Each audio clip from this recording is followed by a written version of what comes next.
Bonjour tout le monde, aujourd'hui petite vidéo qui vous montre comment faire un tableau rapidement dans Excel. Première chose, je vais vous présenter un peu l'interface de Excel et par la suite on passera un peu plus au tableau. Bon. Pour ce qui est de l'interface dans Excel, on a ici des petites cases qui, soit dit en passant, n'apparaissent pas, sont vides. Donc on a des cases qui nous permettent en fait de marquer soit des données mathématiques ou encore des équations mathématiques, des petits calculs qui nous donneraient automatiquement des réponses. Et donc Excel est donc très utile du côté mathématique. Il nous permet aussi de faire des tableaux à l'aide de ces petites cases et d'en faire une belle mise en page. C'est d'ailleurs ce qu'on va voir aujourd'hui. Pour aujourd'hui d'ailleurs, pour faire des tableaux, je conseille de regarder attentivement Accueil et Insertion. Je dirais que c'est pas mal les deux seuls onglets qu'on va pouvoir utiliser ou qu'on va avoir à utiliser du moins. Première chose donc pour faire un tableau. Faire un tableau, c'est d'indiquer nos données, c'est-à-dire les valeurs qu'on a mesurées.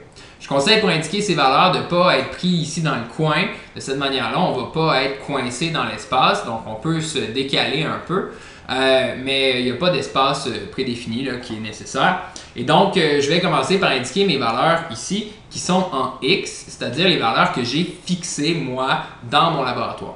Dans le laboratoire, on avait à fixer la masse. La masse qui était nos petites masses étalons et on pouvait choisir différentes situations. Moi, j'ai choisi d'avoir 100 grammes, 120 grammes, 150 grammes, 200 grammes, 300 grammes et 500 grammes pour mes valeurs de masse. Encore une fois, il se pourrait que vous ayez des masses qui sont différentes, mais c'est celles que j'ai choisies. Pour ce qui est ensuite des valeurs qui sont dépendantes des valeurs qu'on avait choisies précédemment, donc dépendantes qui sont un peu nos Y, bien, on va aller placer notre poids, c'est-à-dire ce qui a été mesuré avec notre dynamomètre. 100 grammes avait donné 1 newton sur le dynamomètre, 1.2, 1.5, 2, 3 et 5 newtons pour nos valeurs de poids. Quand on a fini de marquer nos données, il nous reste à aller indiquer nos titres de colonne. Pour ce qui est des titres de colonne, je vous conseille de réserver 3 espaces pour cet effet, c'est-à-dire premier espace, le nom de votre information, dans ce cas la masse, suivi en dessous de l'unité, c'est-à-dire en grammes, et finalement, on va aller placer l'incertitude de notre valeur. L'incertitude, ici, on avait une balance électronique qui affichait au centième près. Et donc, avec un instrument numérique, on indique cette information par notre nombre, ici, 0,01 pour son incertitude. Je vais faire la même chose pour le poids. Donc, je vais indiquer le nom, je vais indiquer l'unité. Et cette fois-ci, un peu plus compliqué, on passe à l'incertitude du poids. On avait un dynamomètre qui avait des graduations pas si grosses que ça, mais malgré tout, avec l'aiguille, on était capable de lire entre deux lignes. Et donc, on avait la plus petite graduation à 0.25, qui est relativement une grosse graduation, ce qui fait qu'on doit la diviser par deux. Et vous n'êtes pas obligé de sortir votre calculatrice pour aller trouver votre incertitude. On a juste à aller soit ici dans notre onglet de travail ou encore même dans la case, rajouter un petit égal, peser sur Enter et ça nous donne automatiquement la réponse. Ici, 0.125 et 0.125 n'est pas à un chiffre significatif, c'est-à-dire un chiffre différent de 0, il est à 3 chiffres différents de 0. Donc, je vais simplifier, arrondir ce chiffre pour qu'il soit à un chiffre différent de 0, un chiffre significatif. C'est toujours comme ça pour les incertitudes, soit dit en passant, un chiffre significatif. 0, oups, je viens de tomber à mon premier chiffre différent de 0. 1, 2, donc j'arrondis à cette valeur, ce qui fait que je vais arrondir à l'inférieur. 0.1 newton pour ce qui est donc de mon incertitude.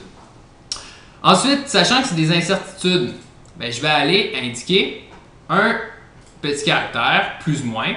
Pour ce faire, on va dans Insertion, suivi de symbole, plus ou moins. Donc, j'insère ce caractère. Et en passant, moi, j'allais dans Caractères spéciaux. Mais si jamais il n'est pas là, vous avez juste à chercher dans l'onglet qui est ici.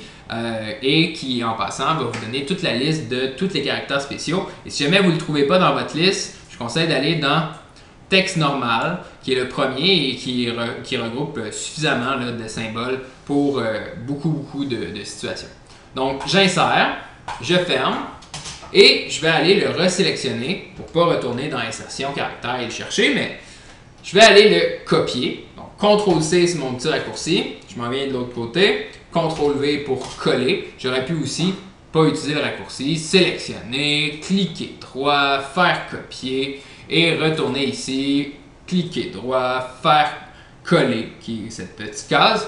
Mais encore une fois, ça prendrait quand même beaucoup de temps. Par la suite, je peux aller sélectionner toutes ces valeurs et toujours en mise en page, je vais aller les placer centrés pour que ça soit le plus beau possible. J'ai le droit en passant, et ça j'ai oublié de le dire précédemment, j'ai le droit en passant de prendre mes incertitudes ici et de les placer dans mon titre seulement à cause qu'elles sont toutes les mêmes pour les valeurs qui sont en dessous. En passant, il se pourrait que vos incertitudes changent en dessous de chacune et dans ce cas-là, si ça change pour chacune des valeurs, on doit aller placer notre incertitude à côté de la valeur. Et donc ici, relativement simple, on a juste à placer notre incertitude en haut de notre tableau. Autre élément important, ici j'ai un chiffre significatif, mais mes valeurs doivent avoir le même nombre de décimales, donc 2 chiffres après la virgule. Pas besoin de faire ça à la main. Ce qu'on doit faire, on sélectionne nos données, on clique droit, on s'en va dans Format de cellule et on s'en va dans Nombre.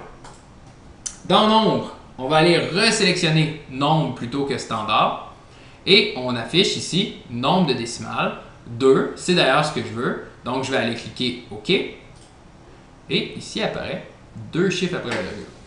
Je vais faire la même chose pour le poids. Je sélectionne, je clique droit et je m'en vais dans Format de cellule. Je m'en vais ensuite dans Nombre et cette fois-ci, un chiffre après la virgule, sachant que mon incertitude a un chiffre après la virgule. Je clique OK et ça devrait avoir rétabli le tout.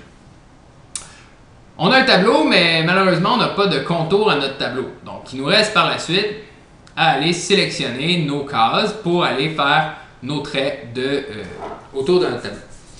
Première chose, on va aller sélectionner notre titre de notre colonne et ce titre devrait avoir une seule grosse case. Donc pour ce faire, je m'en viens ici dans mon petit raccourci, je m'en viens sélectionner bordure extérieure et non pas toutes les bordures. De cette manière, on devrait avoir du vide en plein centre. D'ailleurs, on voit le contour qui a été formé, mais 2 lignes qui sont vides. Je viens faire la même chose pour mon poids. D'ailleurs, il est déjà sélectionné, donc je peux recliquer dessus. Et il me restera donc qu'à placer tout mon quadrillé pour mes valeurs, toutes les bordures. Et voilà, c'est complété. On pourrait arrêter là, mais petit truc mise en page, on peut faire aussi d'autres petits ajustements.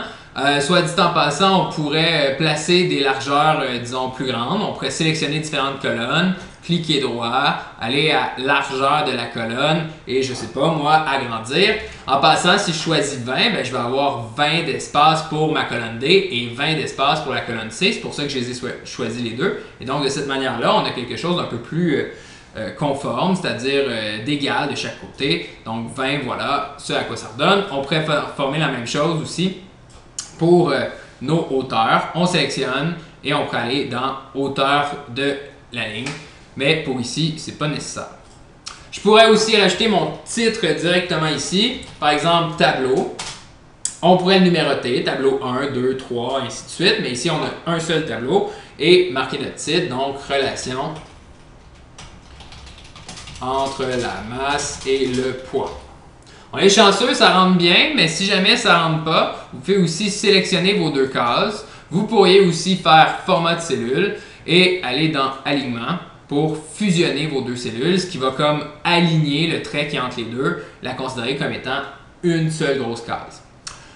On pourrait aussi encadrer, bon, cette case est sélectionnée, donc tout ça comme étant notre tableau final.